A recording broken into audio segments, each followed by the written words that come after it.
So initially, yes, you feel like, oh, it's my fault, Yeah. right? Then you feel anger because why did you do it?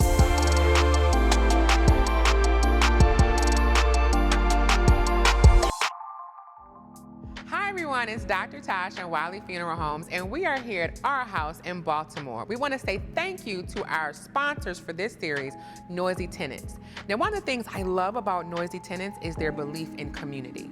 And their belief is that each community should dream loud and make it real. Again, we say thank you. And this is the special series we've been talking about, all about mental health, but from the Black man's point of view. And so we're so excited today to have my friend Anthony Brayboy here, and he's gonna talk to us about his journey and his experience. So Anthony, let me first start by saying thank you for being here. You're welcome. Thank you for having me. Absolutely. And so can you tell us a little bit about what you do for a living now, and then we're gonna talk a little bit about your journey. Absolutely. I'm a mortician, a licensed mortician here in the state of Maryland. I've been licensed for about 6 years. Okay. I work at Wiley Funeral Home. I manage the Randallstown location in Baltimore County. I've been employed with the company for about going on 9 years now. Okay, all right. Well, thank you for being here. And so now we're going to talk about something that I say is not always comfortable, but it's necessary, which is your journey. And so we know that life has not always been that kind to you. Yeah.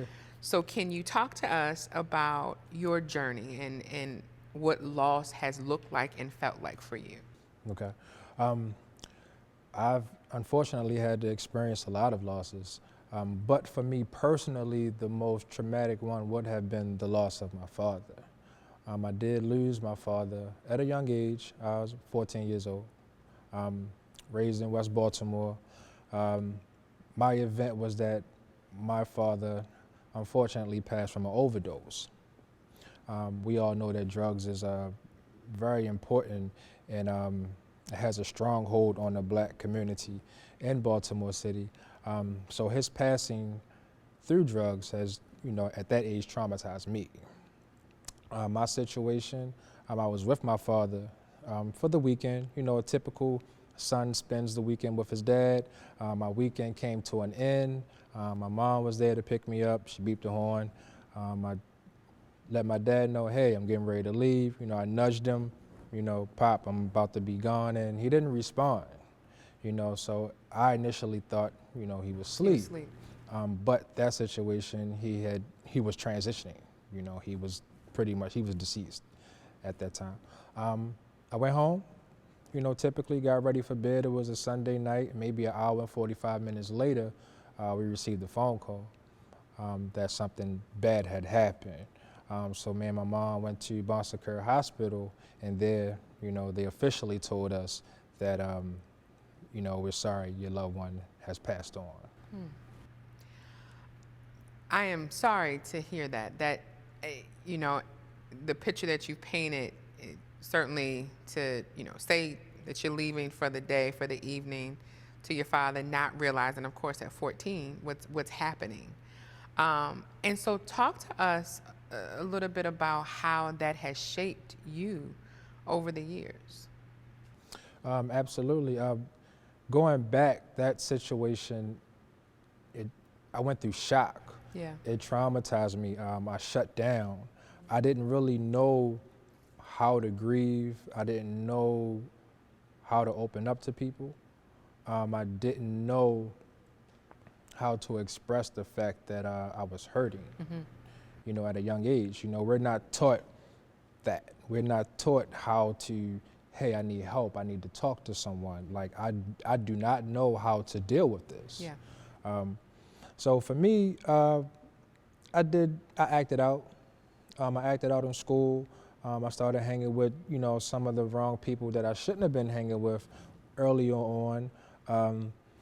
I lost that connection with the older male in my family, the leader, my leader. I lost that connection. I didn't know how to grow up. I was forced to grow up a certain way. And my mother, she did the best that she could, rightfully so, a strong Black woman. But it was things that I needed for him that I wasn't able to obtain through her that I had to just learn as I grew. You know, how to be responsible, how to be a man, how to talk to people, how to express myself. Those things pretty much shaped me into the person I am today. A lot of things that my dad wanted to do through his life, fortunately, I was able to do. You know, one of his goals was to become a funeral director. It's something that we talked about, he expressed. And look at me today, a full circle moment. I'm a licensed funeral director. It's places in the world that he wanted to visit that he never got a chance to visit. I was able to visit some of those places and touch those soils and touch those places for him. Yeah. And that definitely has helped me today. So it's a big part of my life that I do dedicate to him. Absolutely, because it sounds like so much of what you do is driven by wanting to make sure that you honor your father, but that you also have an opportunity to live. Yes. You know, because one of the things that happens, especially when we lose someone, is that there's a part of us that sometimes stays still and doesn't live. You know, but the loved one who's gone on wants you to do that, right? And we don't just mean live as in breathing, but live and experience life. And so it sounds like some of the things that have driven you is really, really rooted in hearing and knowing what your father wanted to do, and unfortunately ran out of time to do, and now you're doing those things. So there's something that you said, you know, at 14, you've lost your father, and so now you're, kind of making some less than good decisions. And I think, and you started by saying, drugs have such a strong hold in the Black community, which they really do, along with not talking about our mental health, not talking about when we're not okay. And so in hindsight, if you had a chance to go back and talk to someone about not being okay, would you have done it differently? Absolutely. Being an adult and knowing what I know now and understanding how that traumatizes you, how it grabs a hold of you, your mind, how you think and how you move. And going back to what you just said, I had to live. I didn't really know how and what direction to go in. Yeah. So in my mind, I was forced to live through him. Yeah. I had to, okay, this is what he wanted to do, so let me do it, because I didn't know what I wanted to do. I still was confused. I still was lost. Yeah. I still was lost. But I definitely would have opened up. Counseling was offered to me. I would have took up on those offers at that time. I would have talked to family members.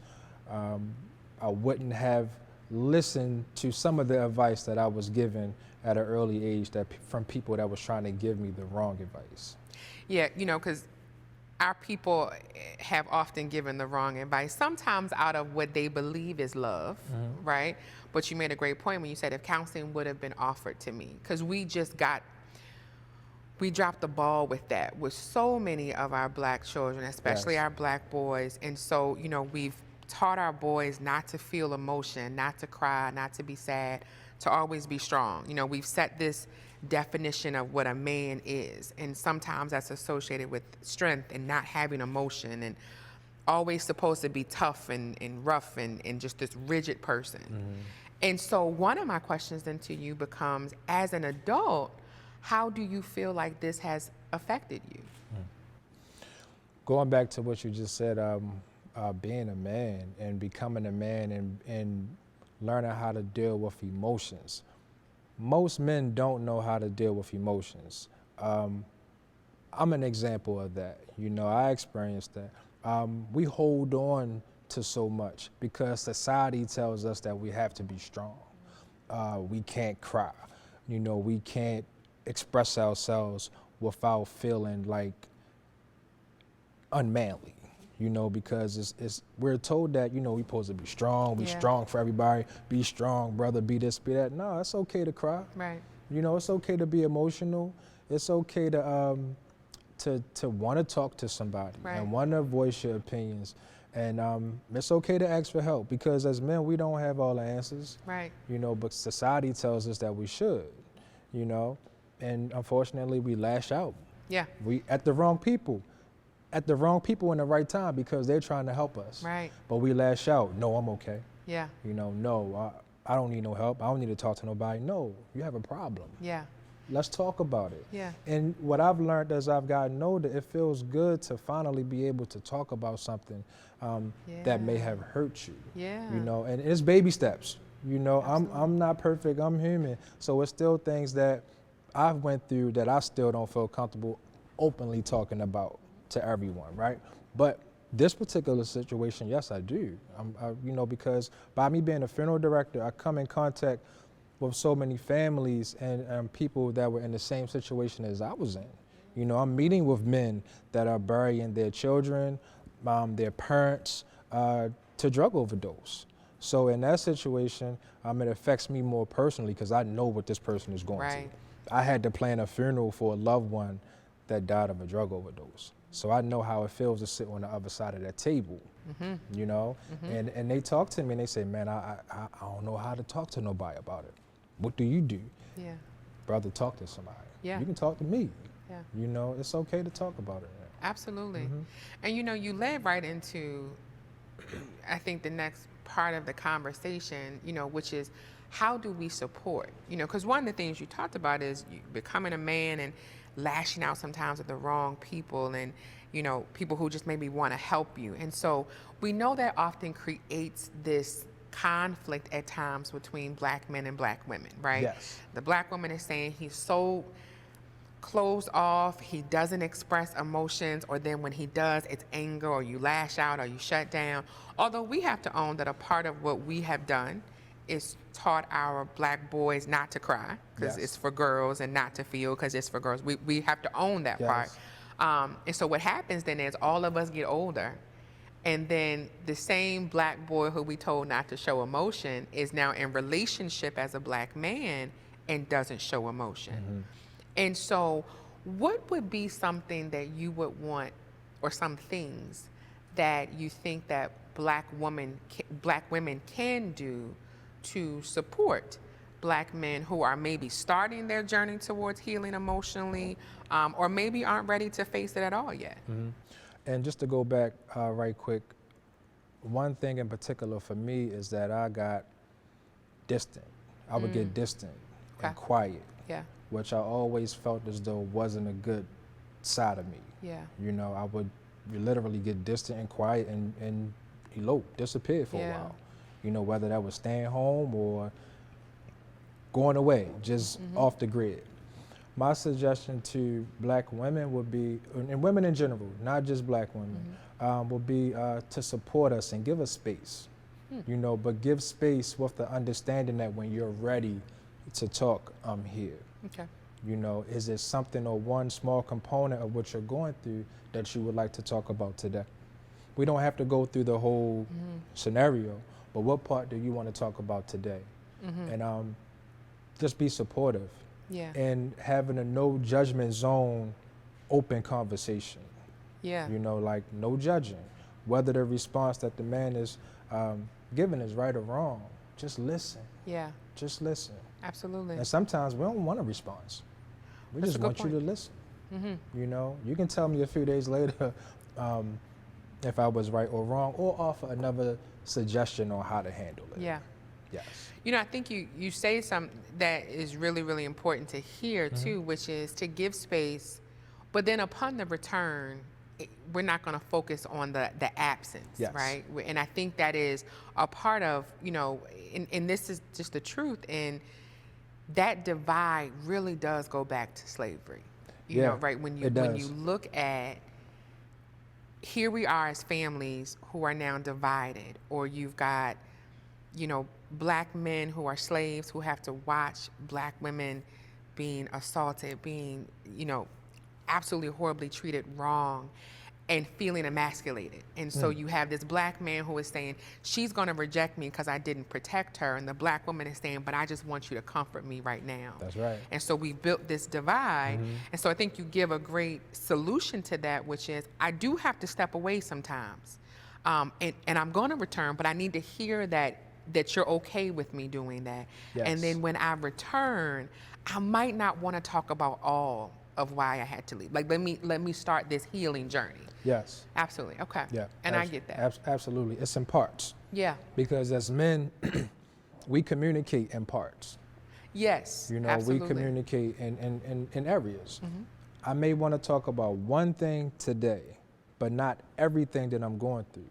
I may want to take some time because I have to divide everything up on how I want to talk about it because it's so much. And each part of it affects me differently, you know? So Absolutely. definitely we like to talk in parts. And space. Yeah. Space is a good thing with the understanding, Yeah. you know, that I'm open to the conversation, but I need to, you know, I need to process this too, you know, because it's different ways that men will go out here and demonstrate how they feel. You know, Absolutely. like I said, my thing was I got distant. You know, another man's thing may be drinking. Another man's maybe women, indulging in women, or drugs.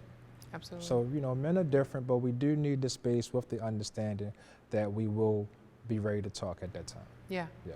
And how did you get to this point where you could even communicate and articulate that to someone of, I want to paint a picture of along my healing journey, this is where I am and this is what I need. How did you get there? Yes, because as I was growing up, I had other friends and associates that started to go through some of the things that I was going through. Right. And they wanted to talk to me. Okay. And then that allowed me to say, well, this is probably what I would have done in that area. Yeah. So let me talk to my friend. Let me talk to my brother because he's going to feel good talking to me because I went through the same situation. Yeah. You know, so I think experience Yeah. and also my work. You know, my work, I have to talk to people. Absolutely. I have to be those ears for them to speak on. Yeah. You know, I'm that person, you know, so I feel more comfortable with it now and I love it. Yeah. You know, because people say, I feel so much better that I was able to talk to you about that. Thank you. And it's better when you're talking to someone that understands and went through what you went through. So part of what I'm hearing you say is you've been able to build community, Yes. right? So people who can connect with what you've gone through, or someone who might not even make it a space of judgment, or even a space of feeling like I'm going into a counseling session and I'm not ready for that. You know, this is you and your guy friends are able just to have this conversation like, yeah, I'm going through this and you're going through that, and y'all are able to talk to each other. So an importance of really building that tribe, building that community. And just like you said with the word counseling, sometimes as men we hear that and we think of diagnosis. We think of more medical terminology like I'm forced to go here. Right. You know, oh, I was recommended to go to counseling. Like, I ain't going to no counseling. Right. But they may feel just as comfortable talking to you or me Right. because we're good friends. Yeah. You know, we have a rapport on a daily, we talk every day. So they may feel better talking to me or you opposed to, I gotta go to a counselor. You know, sometimes that word in the Black community is a little scary. It is. You know, because we're still growing, right? We're still accepting that it's okay to get that help. Yeah.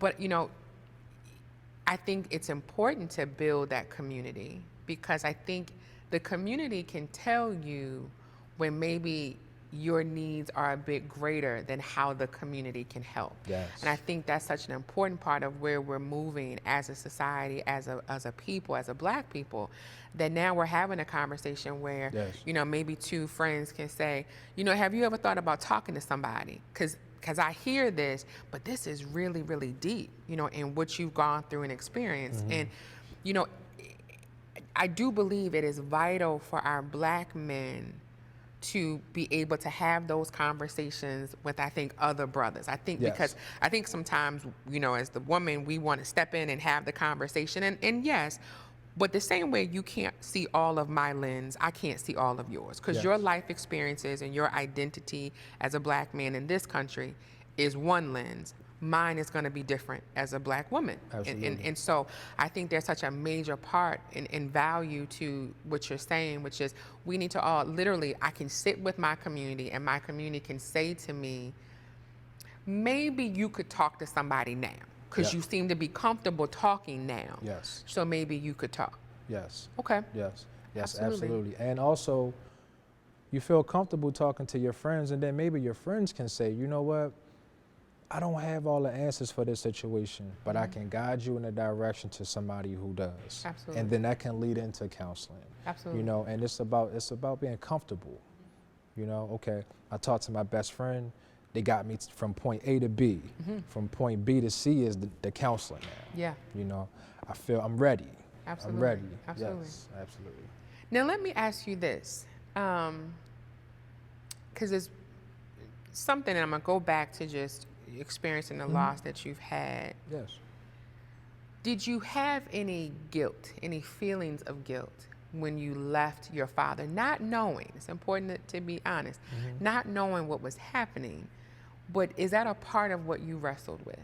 I wrestle with guilt and anger, Yeah. you know, because I thought he did it because he thought that he couldn't provide the life for me that he wanted to.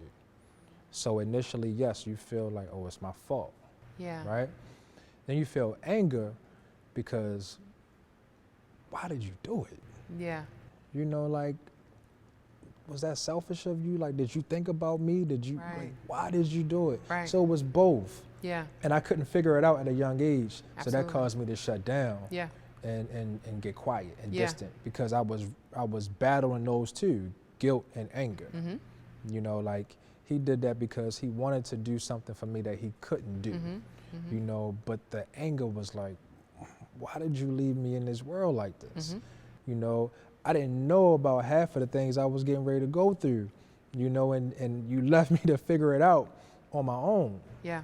You know, so I definitely wrestled with those two until I came to a point of understanding life, you know, and understanding that, you know, our loved ones are not going to be with us forever, and some of them are going to leave for different reasons. Absolutely. You know, and I had to wrestle with that and just learn, like you said, learn to live, you know, through him, Yeah. but still just learn to live. Absolutely. Yeah. And I'm going to tell you why I asked you that question. That is such a theme for Black men who have experienced, especially the loss of their fathers, right? And feeling like, did my dad not think he could provide for me? And so you think about what we've taught our Black men about what being a man is. And you wonder if we put so much pressure on men, but specifically in this conversation about Black men, if we put so much pressure on Black men to be whatever we've defined as a man, that the minute they can't rise to that specific part of the occasion, do you feel so defeated, you know, that then a bad decision is made or a decision is made, and it can be life-changing for those you leave behind. Yeah, absolutely. And I think it goes back to a lot of it is our peers, it's society on what the definition of a man, a successful man is, and what a successful man should do. And if you have to, we get caught up on trying to measure ourselves to the next man. Yeah. This man has done this, he has this, he has that. I don't have half of the stuff that this person has. Yeah. So I feel like I disappointed myself, or I didn't do what society says I should do. You know, by 40 years old, I should have a house and 3 cars. Right. It's not realistic for everybody. And if you don't have those things, it doesn't mean you're not a man, you know, because you can stand next to somebody that does have those things, you know. And I think we get caught up in trying to be what the next person is. And I think most men have fallen victim to that at some point in their life. And you got to realize that your life is your life. You know, what you make it is what you make it, Yeah. not what the next man has or what the next man does. And be proud and be happy of what you have and what you have accomplished as a man as well, you know, because that means a lot. And be proud of what you do and who you are at the end of the day. Nobody can take that from you. Absolutely. Yeah. So this has been great conversation. I Absolutely. really I loved it. appreciate you, Yes. you having this. And so let me ask you this and how we end. What do you want Black men to know? There's one that you just shared, which is to be very proud of every accomplishment. But what do you want Black men to know? For every man is different, but for me, it's definitely, like you said, be proud of what you have done and who you are and live. Whatever you want to put under the umbrella of living, live. Be responsible. Take care of your family. Take care of yourself. Take care of your health. Take care of your mental health. All those, and just live. Absolutely. That's the best advice I could give to you. Well, I thank you so much Thank for you this. for having me. And I say this to you, your father is proud of you. Thank you. So he is pleased. Absolutely. So thank you so much, and for reminding our brothers just to live. Live. And so I think because of that, you will touch someone who hears this. I hope I do. I really do. Absolutely. At least one person. Absolutely. Thank you so much. Thank you. Hi everyone, it's me, Dr. Tosh. Thanks so much for tuning in to our Operation Heal series, all on Black men and mental health. I hope you've enjoyed. Now, first I want to make sure we thank our sponsor, Noisy Tenants, for this wonderful series. Don't forget to come down to our house here in Baltimore and grab a Noisy burger. Stay for community, food, and culture. Now, in order to watch us, make sure you subscribe to our YouTube channel, and that's youtube.com/Wiley Funeral Homes. Or you can follow us or go to our website at www.wileyfh.com/Operation Heal. Again, thank you so much for joining us with this special series on Black men and mental health. I look forward to more conversation with you, and I look forward to healing. I'll see you soon.